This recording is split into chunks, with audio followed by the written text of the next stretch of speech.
चलिए colligative property में आज हमारा टॉपिक है डिप्रेशन इन फ्रीजिंग पॉइंट। तो हम लोग कल पढ़े थे एलिवेशन इन बॉइलिंग पॉइंट, यहां पर है depression in freezing point. Depression का मतलब क्या होता है? एलिवेशन का मतलब तो था इंक्रीज होना, एलिवेट होना, बढ़ना। डिप्रेशन का मतलब होता है बच्चे लोग कम हो जाना। तो इसका मतलब है कि फ्रीजिंग पॉइंट के अंदर क्या आएगा, इसमें हम लोग क्या देखेंगे? डिप्रेशन देखेंगे। मतलब क्या होगा? फ्रीजिंग पॉइंट के अंदर कुछ कमी आएगा। तो कैसे वो होगा, तो आओ उसी को हम लोग एक्सप्लेन करना है इसमें। तो सबसे पहली बात, डिप्रेशन इन फ्रीजिंग पॉइंट के अंदर फ्रीजिंग पॉइंट क्या होता है, किसी को मालूम है? फ्रीजिंग पॉइंट की डेफिनेशन क्या है, उसके बाद आपको बताते हैं कि डिप्रेशन इन फ्रीजिंग पॉइंट क्या होता है। तो फ्रीजिंग पॉइंट का मतलब होता है कि एक तरीके का ये टेम्परेचर ही होता है। जैसे लोग वाटर का फ्रीजिंग पॉइंट बोलते हैं 0 डिग्री सेल्सियस। ये 0 डिग्री सेल्सियस का एक टेम्परेचर ही तो है। तो इट इज अ टेम्परेचर, ये भी एक टेम्परेचर ही हमारे पास होता है eight which the vapour pressure of liquid, the vapour pressure of liquid solvent become equal to the vapor pressure of its solid form। बस इतना ही होता है आपके पास। यानी कि एक ऐसा टेम्परेचर जिसमें एक सॉल्वेंट का जो वेपर प्रेशर है वो इक्वल हो जाए किसके? तो वेपर प्रेशर ऑफ सॉलिड, उसके सॉलिड फॉर्म के। यानी कि vapour pressure of liquid solvent और vapour pressure of solid solvent, solid solvent नहीं, सॉलिड लिख दो, सॉलिड फॉर्म लिख दो। जैसे आप एक वाटर बोल रहे हैं तो कह रहा है कि वाटर का वेपर प्रेशर लिक्विड फॉर्म में और सॉलिड फॉर्म में जब दोनों ही कंडीशन में इक्वल हो जाए तब उस पॉइंट, उस टेम्परेचर को हम लोग बोलेंगे वैसा टेम्परेचर जिसमें एक लिक्विड का वेपर प्रेशर और एक सॉलिड का वेपर प्रेशर अगर ये दोनों इक्वल होता है तो उस कंडीशन पे हम लोग बोलते हैं कि वो जो टेम्परेचर होगा उस टेम्परेचर को हम लोग फ्रीजिंग पॉइंट बोलेंगे। ध्यान रखना इस चीज को। तो डिप्रेशन इन फ्रीजिंग पॉइंट क्या होता है? तो फ्रीजिंग पॉइंट की डेफिनेशन हो गई। डिप्रेशन इन फ्रीजिंग पॉइंट का मतलब ये है कि हमारे पास फिर से एक सॉल्वेंट होगा और उसके अंदर ऐड करेंगे एक नॉन वोलाटाइल सॉल्यूट। यानी कि हम इसकी डेफिनेशन लिख रहे हैं, ऑन एडिंग, अगर हम ऐड करना स्टार्ट करते हैं क्या, तो a non volatile solute to a pure solvent,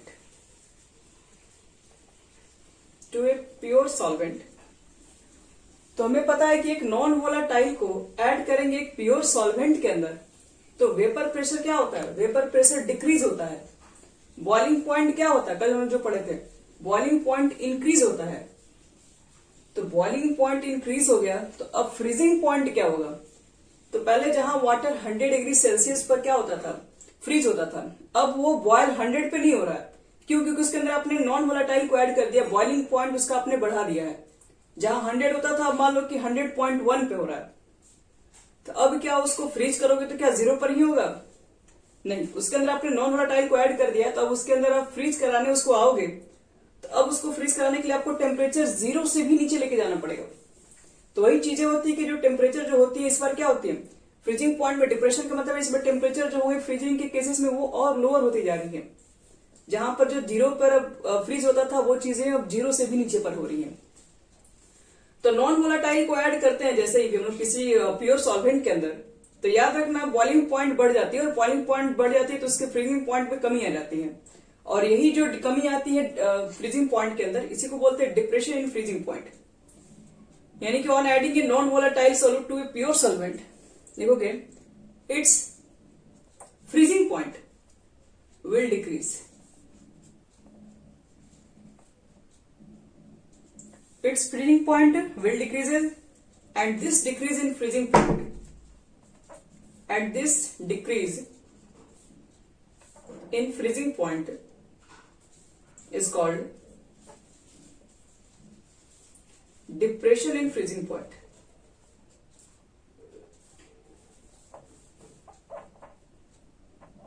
is called depression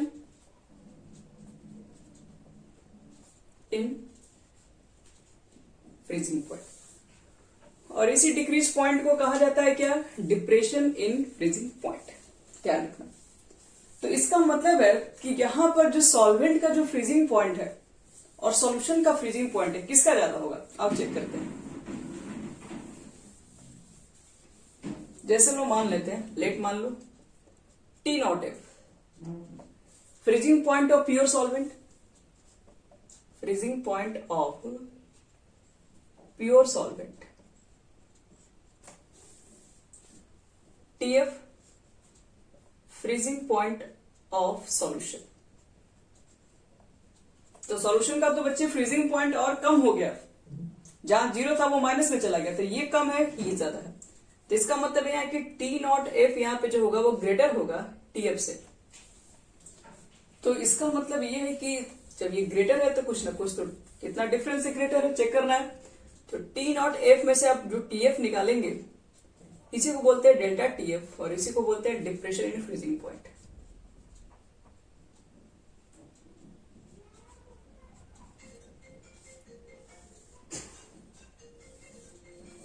यानी कि when on adding a non-volatile solid to a pure solvent, its its freezing point will decrease, and this decrease in freezing point is called depression in freezing point. ऐसे बोल सकते हो, the difference between freezing point of solution in freezing point of pure solvent and solution is called depression in freezing point. ये दोनों के बीच के difference को ही बोला जाता है डिप्रेशन इन फ्रीजिंग पॉइंट्स, ध्यान रखिएगा। अब चलो इसमें सब लोग निकालते हैं, इसके भी कुछ एक्सप्रेशन होते हैं। जैसे हम लोग कल टीबी के लिए कुछ एक्सप्रेशन निकाले थे, एलिवेशन बॉइलिंग पॉइंट्स के निकाले थे, इसके भी कुछ एक्सप्रेशंस होते हैं। तो आइए चेक करते हैं। लिखो headings, expression for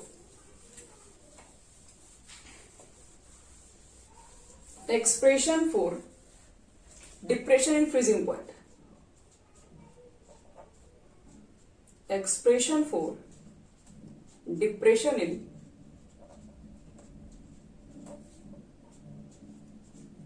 freezing point. Depression in freezing point के क्या होंगे एक्सप्रेशन, आइए चेक करते हैं। तो एक्सपेरिमेंटली ऑब्जर्व किया गया, जिस तरह से हम लोग कल देखे थे। एक्सपेरिमेंटली देखो क्या ऑब्जर्व किया गया, जो डिप्रेशन इन फ्रीजिंग पॉइंट है, depression in freezing point is directly proportional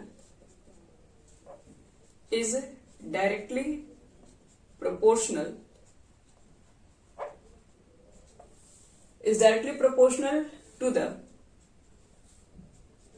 molality of the solution.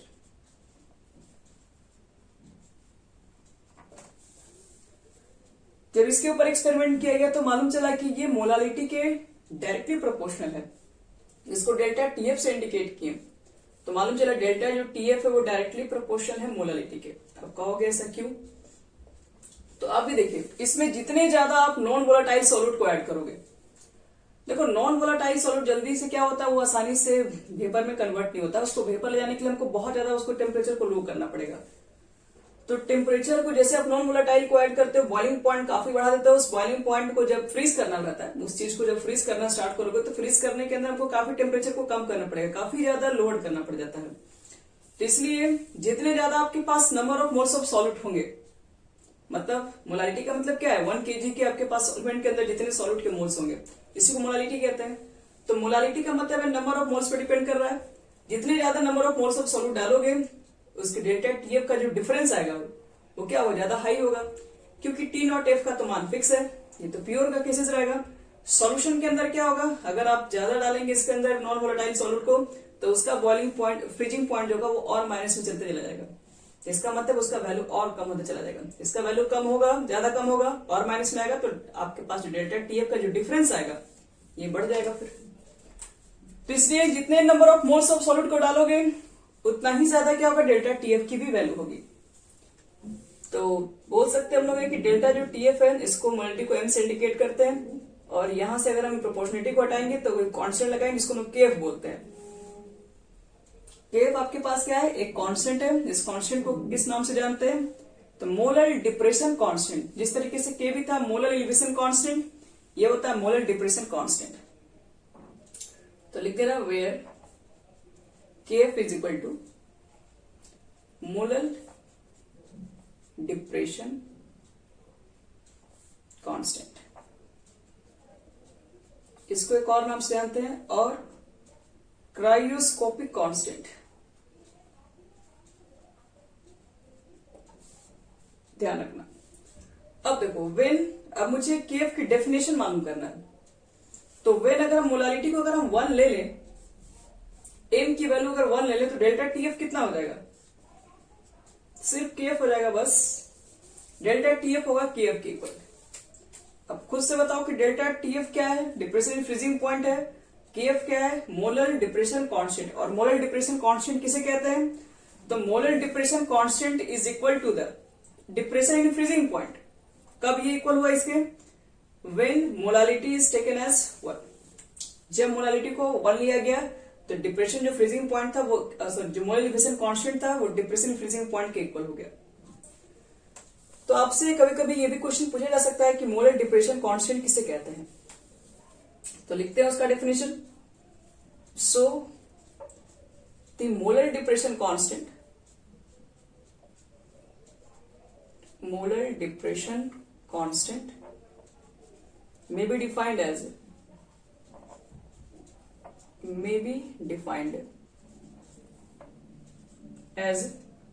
the depression in freezing point when molality is taken as 1। जब मोलालिटी को कितना ले लिया हम लोग हैं, 1 यूनिट।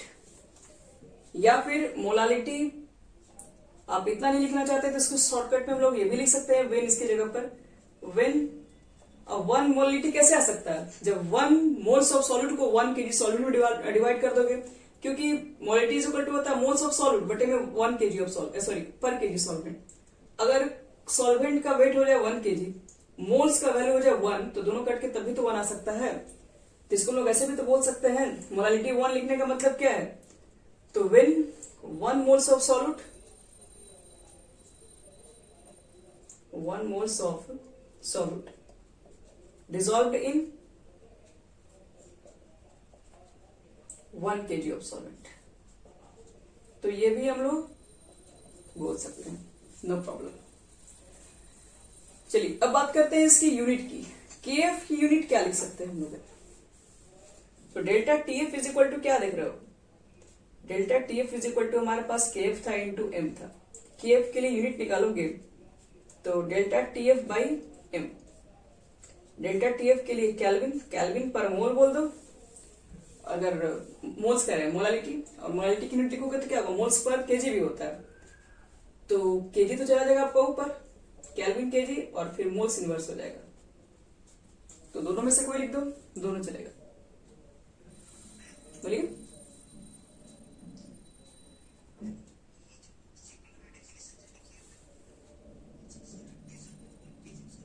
हाँ,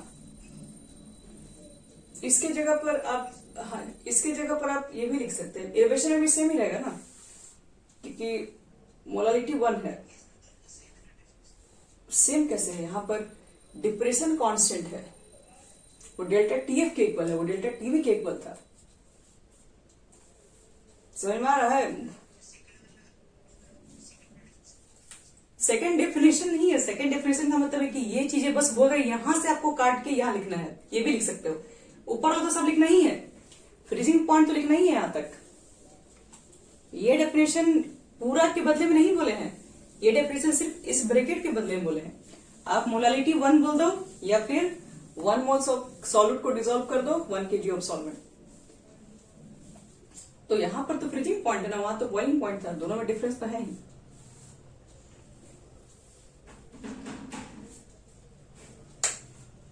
अब देखो इसके बाद बच्चे लोग एक और एक्सप्रेशन, लास्ट एक्सप्रेशन हो जाएगा ये।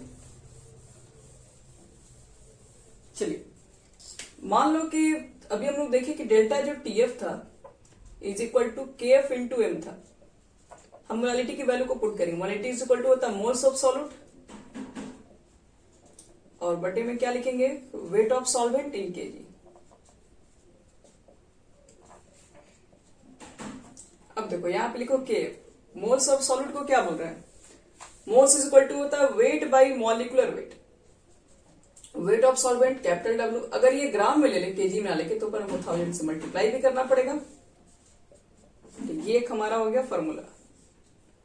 अगर मुझे यहां से मोलर मास ऑफ सॉल्यूट निकालना होगा तो KF small W 1000, delta TF को नीचे लाना पड़ेगा और फिर कैपिटल डब्ल्यू।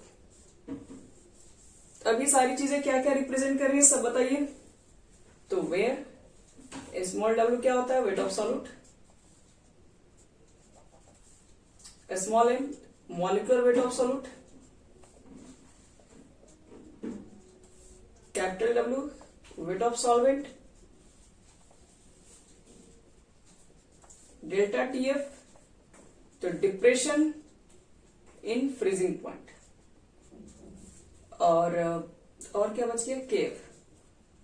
केएफ को क्या बोलते हैं, मोलर डिप्रेशन कांस्टेंट। आगे सबको समझ में, ये एक्सप्रेशन हम लोग कल भी पढ़े थे, डेल्टा टीवी के केस में सब कुछ था।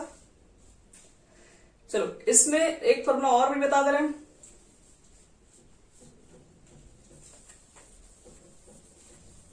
आपको ज्यादातर न्यूमेरिकल इसी फॉर्मूला से मिलेगा, इससे नहीं मिलेगा कुछ भी। देखो calculation of molar depression constant, molar depression constant from enthalpy of fusion, enthalpy of fusion. आओ समझते हैं, हमें मोलर डिप्रेशन कांस्टेंट को क्या करना है, कैलकुलेट करना है। एंथैल्पी ऑफ फ्यूजन भी हमारे पास ही बन रहेगा। जैसे मान लो कि इसका फॉर्मूला होता है KF is equal to R T nought square बटे में 1000, यहां होता है एलएफ,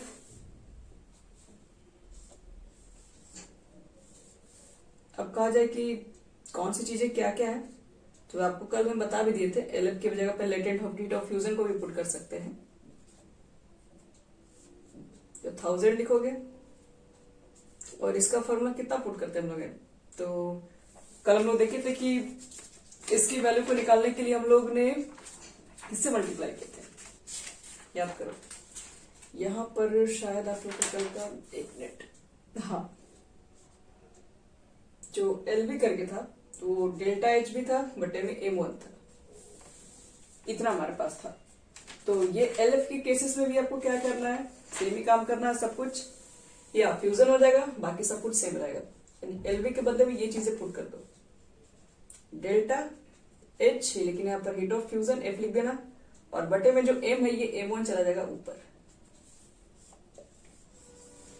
बस ये एक्सप्रेशन नोट कर लो, भी जरूरत हमें नहीं है, बस आप इसको याद रखना। बस कब कौन सी चीजें क्या रिप्रेजेंट, जैसे टी नॉट क्या रिप्रेजेंट कर रहा है, इसमें टी नॉट जो लिखे हैं वो freezing point of pure solvent है।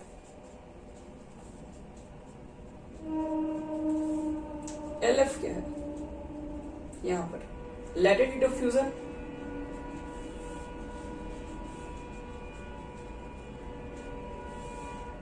डेल्टा एचएफ क्या यहां पर है, तो लेटेंट हीट ऑफ फ्यूजन पर मोल, तो इसको एंथैल्पी ऑफ फ्यूजन बोल सकते हो, लेटेंट हीट ऑफ फ्यूजन पर मोल निकाल रहे तो उसको एंथैल्पी ऑफ फ्यूजन भी बोल सकते हैं।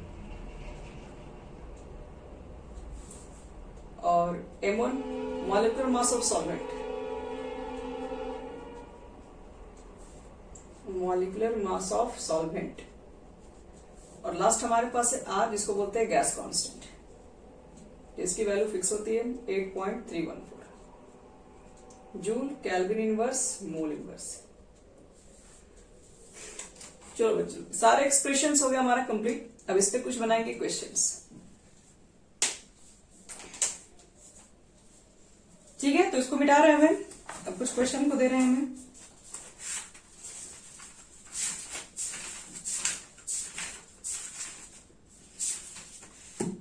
चलो,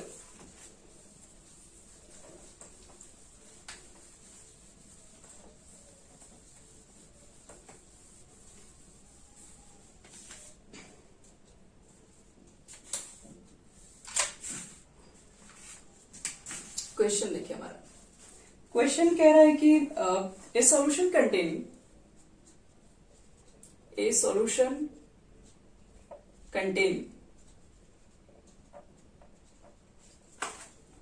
a solution containing 34.2 gram of cane sugar और सुगर केन का फॉर्मूला आप लोग को C12H22O11 होता है। और कह रहा है dissolved in 500 centimeter cube of water freezes नहीं froze लिख दिया, ठीक है, froze at -0.374 डिग्री सेल्सियस। तो कैलकुलेट करना है क्या, केवी नहीं सॉरी केव। मोलर डिप्रेशन कांस्टेंट निकालना है फॉर वाटर की कितनी होगी। चलो, इस न्यूमेरिकल को बनाने जा रहे हैं, लेकिन इस न्यूमेरिकल को बनाते वक्त पहले नोट करना पड़ेगा कि आपके पास गिवन क्या क्या है, वो सारी चीजों को लिखना होगा हमारे पास। चलो बताओ तो गिवन क्या क्या लिखोगे। सबसे पहले ये चीजें दी हुई है, ये चीजें हमारे पास हैं, और एक चीजें यहां पर है। तो किसकी वैल्यू क्या क्या दी हुई सब लिखना है। ये देखो तो किसका वैल्यू होगा 34.2,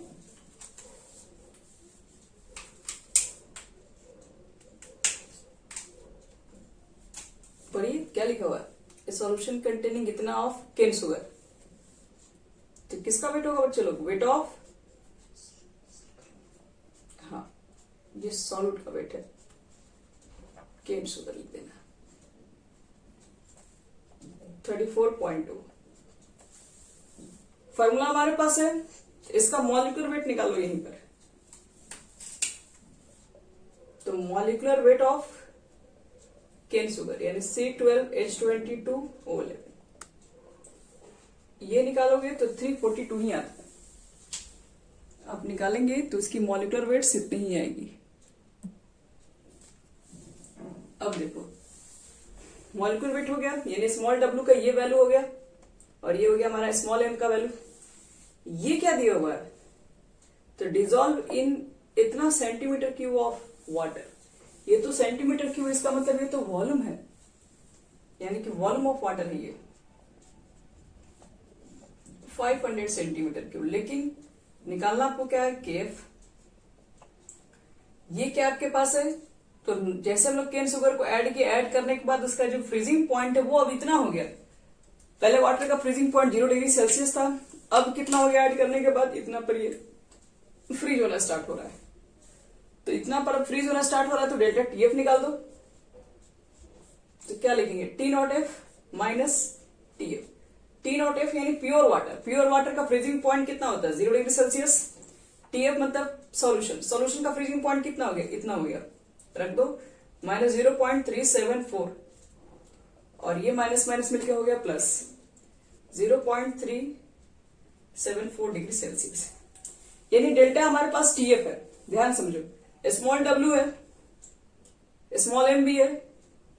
अगर हमें वेट ऑफ सॉल्वेंट अगर मिल जाए तो शायद सब कुछ हमारा निकल जाएगा, फिर केफ तो निकल जाएगा आसानी से। तो बताओ वेट ऑफ सॉल्वेंट कैसे निकालोगे, वॉल्यूम ऑफ सॉल्यूशन दिया, वॉल्यूम ऑफ वाटर दिया हुआ, क्या वेट ऑफ वाटर निकाल सकते हैं। इसको पहले यहां तक नोट कर लीजिए और सोचिए आप, वेट ऑफ,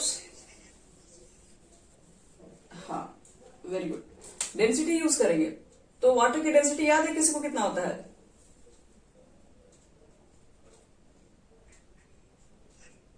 हाँ, बस वेरी गुड, यही तो आपको करना है। 1 ग्राम पर सेंटीमीटर क्यूब होता है। तो मास ऑफ वाटर हो जाएगा हमारे पास, हम इसको डब्ल्यू से इंडिकेट कर दे रहे हैं मास को, और बटे में हो जाएगा आपके पास वॉल्यूम, वॉल्यूम ऑफ वाटर। तो वाटर के वॉल्यूम को बच्चे लोग हम यहां पुट कर दे रहे हैं, 500 सेंटीमीटर क्यूब दिया हुआ है, लिख दे रहे हैं। डेंसिटी 1 ग्राम पर सेंटीमीटर क्यूब है, सेंटीमीटर क्यूब बोलो चाहे एमएल बोलो। ये आपके पास वेट ऑफ सॉल्वेंट हो गया, वाटर हो गया, वॉल्यूम है 500 सेंटीमीटर क्यूब, मल्टीप्लाई करोगे तो वेट ऑफ सॉल्वेंट हो जाएगा 500 ग्राम। तो देखो सॉल्वेंट का भी वेट आ चुका है। अब आपको सिर्फ निकालना है केएफ की वैल्यू। तो याद कीजिए डेल्टा टीएफ की फॉर्मूला क्या होता था, केएफ लिखते थे और यहां पे लिखते थे small W 1000, capital W small M. आपको केएफ की वैल्यू निकालनी है, तो केएफ इज इक्वल टू क्या लिखोगे, डेल्टा टीएफ कैपिटल डब्ल्यू, ये इधर चला जाएगा, ये भी मल्टीप्लाई इधर ही होगा, स्मॉल डब्ल्यू इंटू 1000।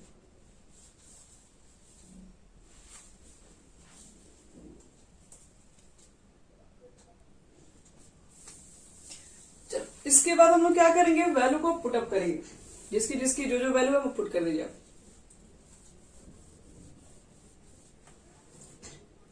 यहां देखो, तो केएफ इज इक्वल टू कितना हो जाएगा, डेल्टा टीएफ कितना आया था 0.374, capital W 500, small M, M की वैल्यू 342 है। फिर बताओ स्मॉल डब्ल्यू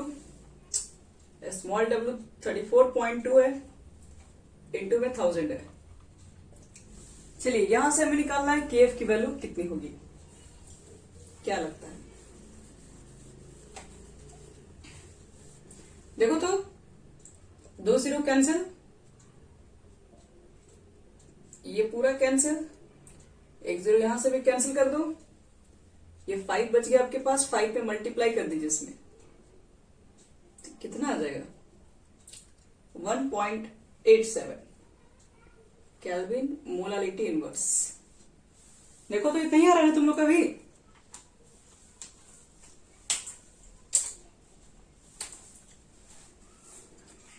बोलो।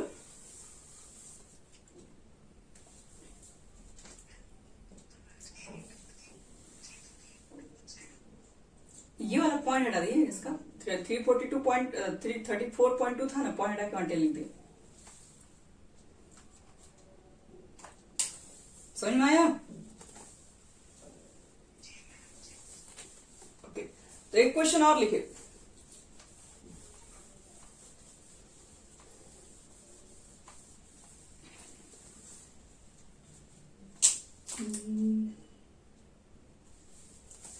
क्वेश्चन देख लो। क्वेश्चन लिखो 1.00 gram of,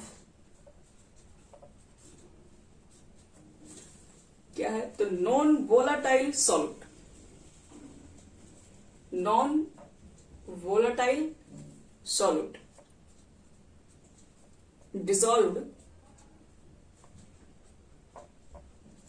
dissolved in 50 gram of benzene।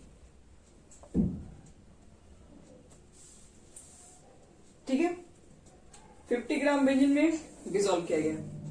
अब देखो इसके बाद बताया जा रहा है कि लोअर द फ्रीजिंग पॉइंट, तो फ्रीजिंग पॉइंट तो कम हो गई, नॉन वोलाटाइल को ऐड करते हैं तो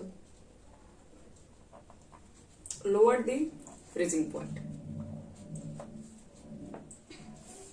ऑफ बेंजीन, कितना लोड हो गया, दे दिया हुआ है बाई 0.40 केल्विन। देखिए आगे क्या करना है, the freezing point depression constant of benzene, the freezing point depression constant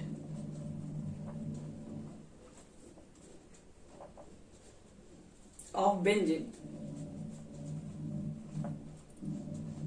वो कितना दिया हुआ है, is 5.12 kelvin KG mole inverse.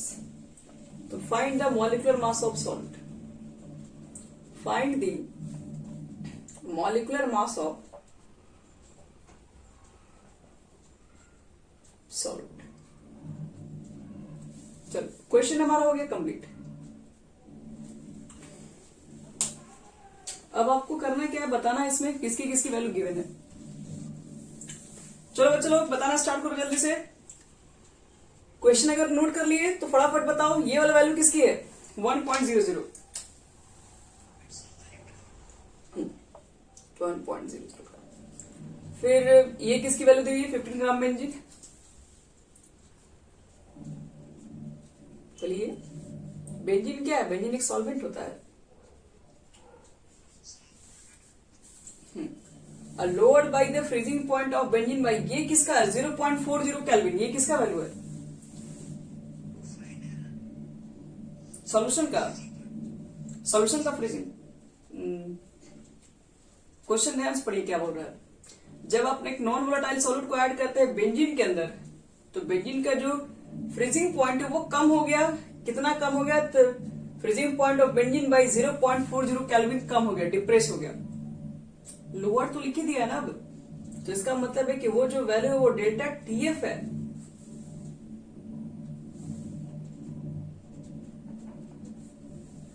Depression ना लिख के वहां पर क्या लिख दिया, लोअर लिख दिया हुआ है, तो बात तो वही ना हुआ। ये किसका वैल्यू है, 5.12 डिप्रेशन कांस्टेंट ऑफ बेंजीन। केफ कांस्टेंट यही होता है, 5.12 केल्विन केजी मोल इनवर्स। क्या निकालना आपको, मॉलिक्यूलर मास ऑफ सॉल्यूट, मतलब स्मॉल एम की वैल्यू फाइंड करना है, कितना होगा निकल जाएगा। फॉर्मूला पर रख के बताओ कितना होना चाहिए।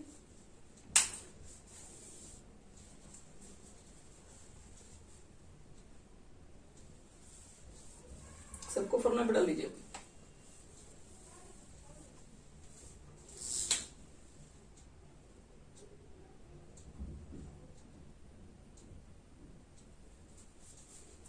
तो delta TF is equal to होता है, क्या होता है, तो KF into small W into 1000 बटे में capital W into small M.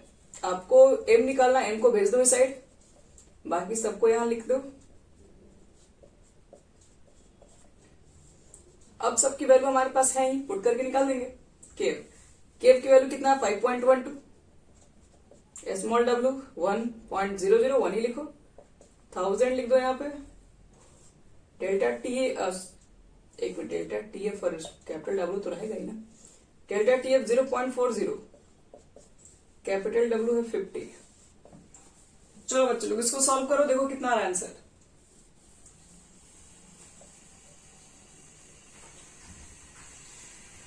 हम तो कह रहे हैं इस पॉइंट को ले जाओ ऊपर ही, और इसके पॉइंट को ले आओ नीचे,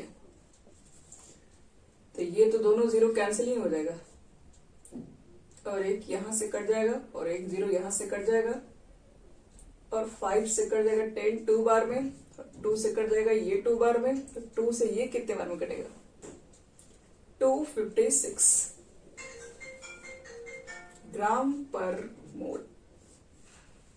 तो ये हमारा आ गया मॉलिक्यूलर मास ऑफ सॉल्ट।